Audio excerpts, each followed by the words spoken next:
여러분 안녕하십니까? JTB 뉴스입니다.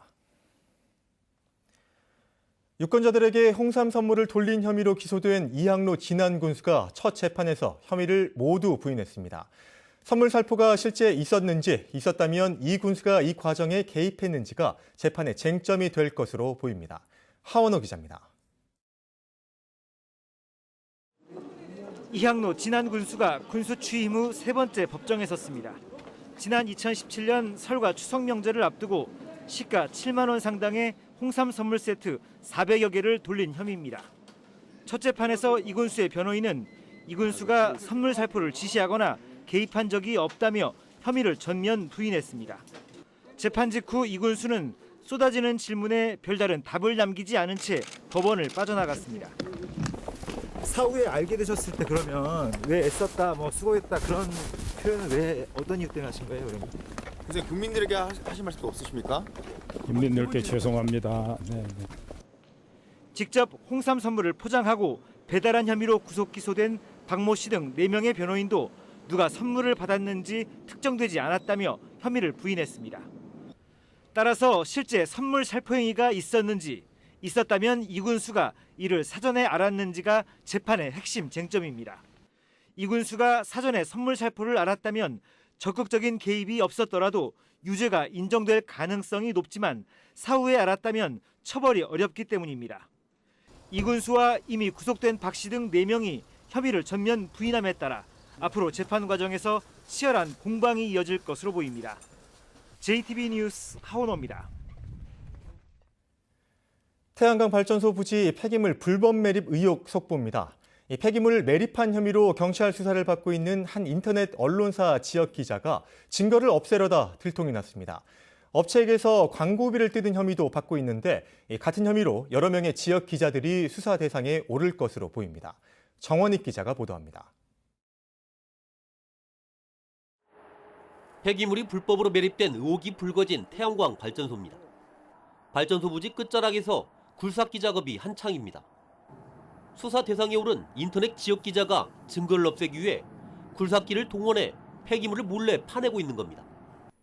이틀에 걸쳐 이루어진 증거인멸 시도는 현장에서 경찰에 적발되면서 막을 내렸습니다. 사실 확인을 위해 경찰이 해야 할 일을 대신 해준 셈이 됐습니다. 이렇게 파냈던 기사는 한차 반 정도 된다고 했어요. 그 내용물이. 왜냐면 그것이 이제 유리선이라 꽉 눌려져가지고 아마 이제 시를 때보다 아마 이제 부피가 많이 줄었을 것 같아요. 해당 기자는 공사 현장 등을 돌며 광고비를 뜯고 일감을 따내주는 조건으로 업체들로부터 돈을 받은 혐의도 받고 있습니다.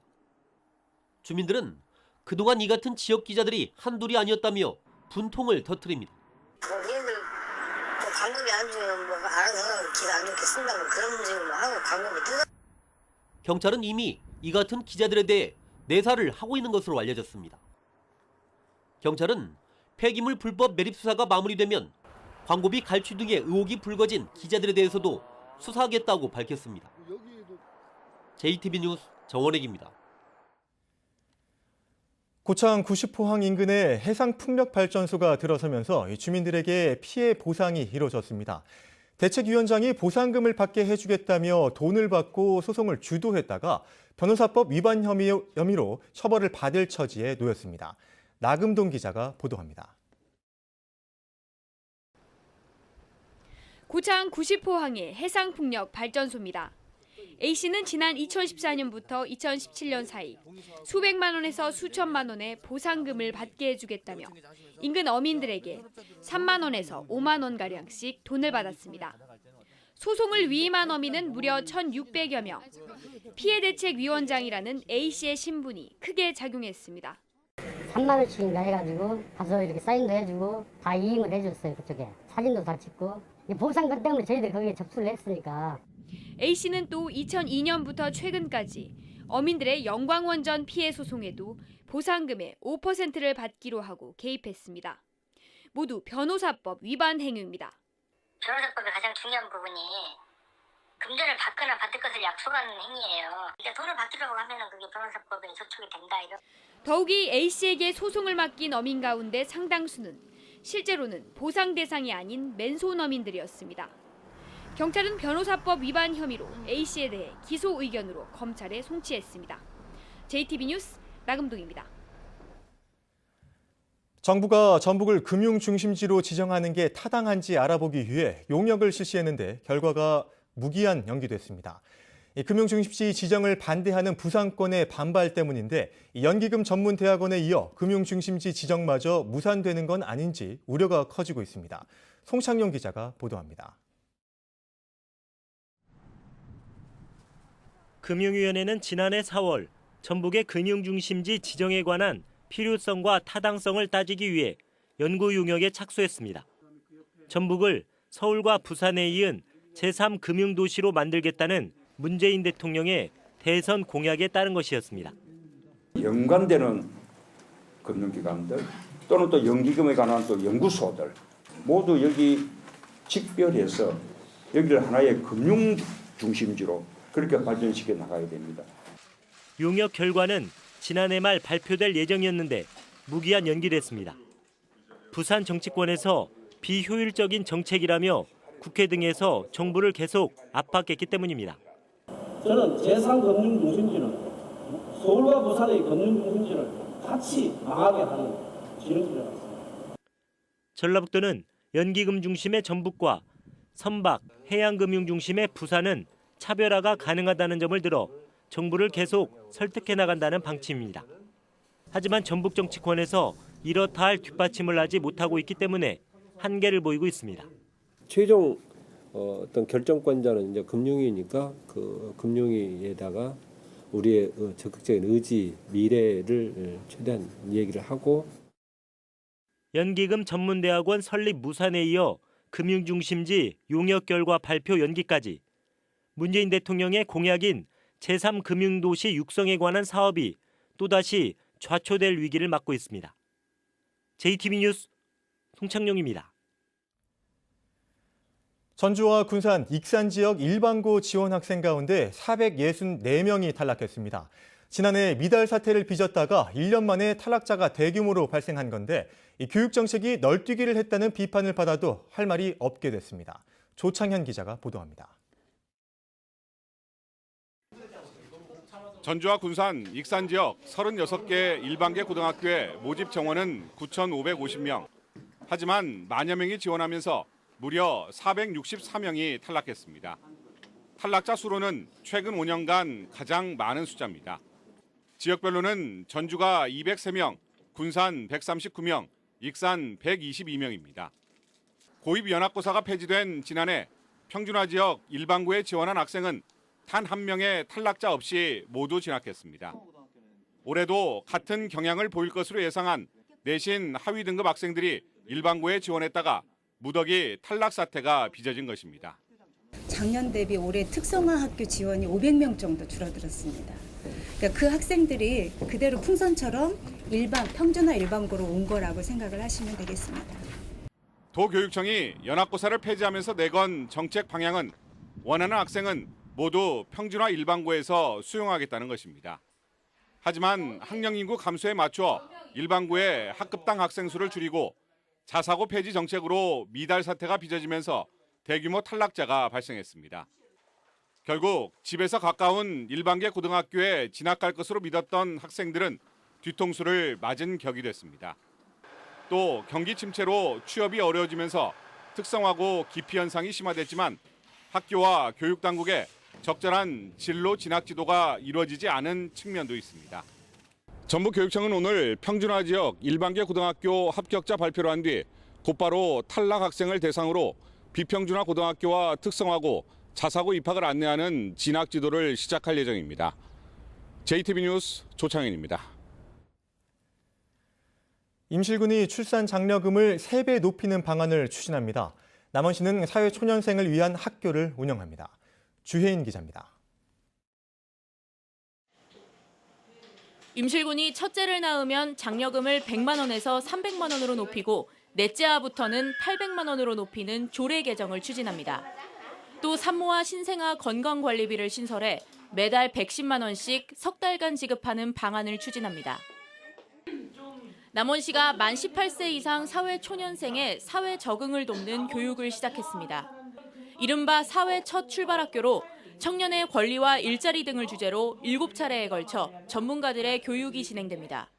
어떻게 하면 남원에서 좀 재미있게 살 수 있을까 이런 것들을 함께 공부해보고 어떤 찾아보는 그런 시간들이라고 보시면 됩니다. 장수군이 사과나무를 분양받아 1년간 키우고 수확할 체험단을 오는 15일부터 모집합니다. 사과나무는 한 명당 2그루까지 분양받을 수 있습니다. 장수 사과나무를 분양받아 직접 수확함으로써 농촌 체험도 즐기고 가족 간 화합을 이룰 수 있는 좋은 기회가 될 것으로 기대합니다. 순창군이 순창읍에 단독주택 31채와 공원, 녹지공간 등을 갖춘 전원마을 단지를 만듭니다. 공사는 내년 말까지 끝낼 예정으로 도시민의 유입도 기대하고 있습니다. JTB 뉴스 주예인입니다. 문재인 대통령이 신년 기자회견에서 수소 경제를 강조하면서 전북의 수소 상용차 산업 육성에 힘이 실릴 것으로 보입니다. 문 대통령은 수소 경제를 3대 혁신 산업으로 제시한 동시에 전북을 수소 상용차 산업 거점으로 만드는 방안이 포함된 지역 경제 활력 프로젝트를 추진하겠다고 말했습니다. 하지만 예비 타당성 조사를 면제할 지역 공공사업은 엄격한 기준으로 선정하겠다고 말해 새만금 신공항의 예타 면제 여부는 여전히 예측하기 힘들다는 분석입니다. 더불어민주당이 이용호 의원의 복당 여부를 오는 13일 결정하기로 했습니다. 민주당 중앙당은 제1차 당원 자격 심사위원회를 열어 이용호 의원 등이 낸 소명서와 도당 지역위원회 의견 등을 기초로 토론을 벌였지만 결론이 나지 않아 오는 13일 한 차례 더 회의를 갖고 최종 결정하기로 했다고 밝혔습니다. 민주당은 앞서 열린 최고위원회에서도 이 문제를 논의했지만 입당을 받아들이지 않은 의견과 받아서는 안 된다는 의견이 치열하게 맞선 것으로 알려졌습니다. 정읍의 오래된 주민센터에 공공임대주택단지가 들어섭니다. 국토교통부는 정읍시 수성동 주민센터와 이웃한 공영주차장의 주민센터를 다시 짓고 98가구 규모의 공공임대주택을 짓는 복합개발 사업계획을 승인했습니다. 국토부는 올해 공사를 시작해 내후년에 입주가 가능할 것으로 보인다고 밝혔습니다. 전주시가 대표적인 공연 브랜드인 마당창극을 육성하기 위해 한옥마을에 전용 야외 공연장을 건립하기로 했습니다.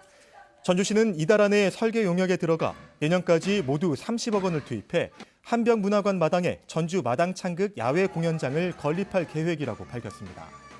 야외 공연장은 400석의 관람석과 공연시설을 갖추게 됩니다. 전라북도 산하 기관 14곳이 올해 상반기에 132명을 채용합니다. 기관별로는 남원의료원이 41명을 채용하고 군산의료원 17명, 전북신용보증재단 13명, 자동차 융합기술원이 10명 등을 선발합니다. 기관별 채용 공고문은 전라북도 홈페이지에서 확인할 수 있습니다. 임실경찰서는 묘목을 훔친 혐의로 묘목 판매업자 75살 김모 씨를 불구속 입건했습니다. 김 씨는 지난해 11월 임실군 임실읍 한 밭에서 시가 1,360만 원어치의 산수유 묘목 80그루를 훔쳐 화물차에 싣고 달아난 혐의를 받고 있습니다. 오늘은 가끔 구름이 많겠습니다. 낮 최고 기온은 어제보다 2도가량 높은 영상 2도에서 5도를 보이겠습니다. 오후 한때 서해안 지역에는 빗방울이 떨어지거나 눈이 날리겠습니다. 미세먼지 농도는 보통 수준을 보이겠습니다. 내륙을 중심으로 대기가 건조해 산불 등 화재 예방에 주의가 필요합니다. 주말인 모레 오전에는 비나 눈이 오겠고 당분간 큰 추위 없이 예년 이맘때 겨울 날씨가 이어지겠습니다.